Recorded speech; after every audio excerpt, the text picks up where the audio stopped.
بسم الله الرحمن الرحيم، والصلاة والسلام على أشرف الأنبياء والمرسلين نبينا محمد عليه أفضل الصلاة وأتم التسليم. magacaygu waxaa la yidhahdaa xasan cali maxamed, waxaan ka mid ahay maamulayaasha shirkadda wadaniga Hema Books. waxaan tijire shirkadda la yidhaahdo muddo imaka laga joogo 3 sano iyo badh ayaynu runtii wada shaqaynayni. wada shaqaynteedu waxay bilaabmatay ilaa iyo 2016. shirkadda tijire anagu waxaan ka aqaana runtii inay tahay shirkad wadaniya oo ka shaqeysa dhisidda istiraatiijiyada shirkadaha iyo tababarada hogaaminta iyo maamulka shirkadaha.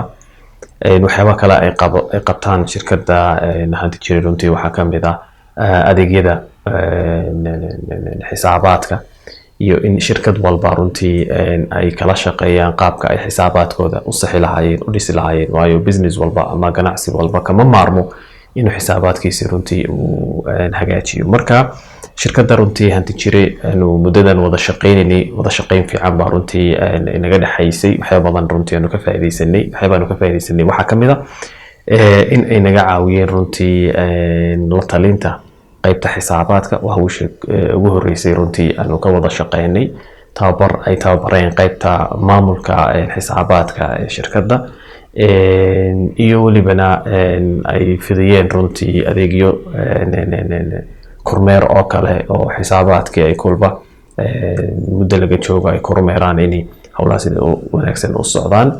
waxyaabo kale ay soo kordhiyeen runtii oo aad muhiim u yahay in shirkaduhu runtii ka faa'iideystaan ay ka mid tahay dhisidda istiraatiijiyada iyo la talinta xagga istiraatiijiyada shirkad walba ay u baahan tahay runtii in lagala taliyo. marka la talintaas qaybta istiraatiijiga runtii waxyaabo badan ka faa'iideysanay ayaa jira. marka runtii aad iyo aad baan ugu mahadcelinaynaa sida wanaagsan ay shirkaddan tijire runtii usoo fidiyeen trainingyada ama tababarada xagga xisaabaadka haddii ay noqdo iyo xagga hogaaminta iyo xagga dhisidda istiraatiijiyadaha. tijire wuxuu ka mid ahay shirkadaha runtii aanu ka wada shaqeynay sidan u dhisi lahayn istiraatiijiyado iyo qaab xisaabeed aad u wanaagsan inaga caawin kara in aanu higsigayaga ku gaarno si fudud iyo si aanu isleenahay ku guuleysan doontaan insha allahu tacaala.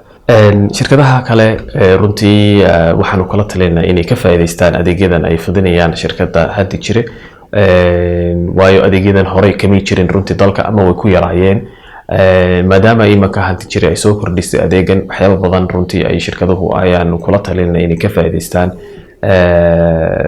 waanay arki doonaan miraha marka ay tijire ay la wada shaqeeyaan sida loo dhisi lahaa istiraatiijiyad, sidii lagu tababari lahaa maamulayaasha shirkadaha laga tarangareeyo ama laga tababaro hogaaminta wanaagsan, iyo qaabka xisaabaadka laftigiisa oo ganacsi walba u baahaya runtii in loo fariisiyo. aad iyo aad mar labaad baan ugu mahadcelinaynaa.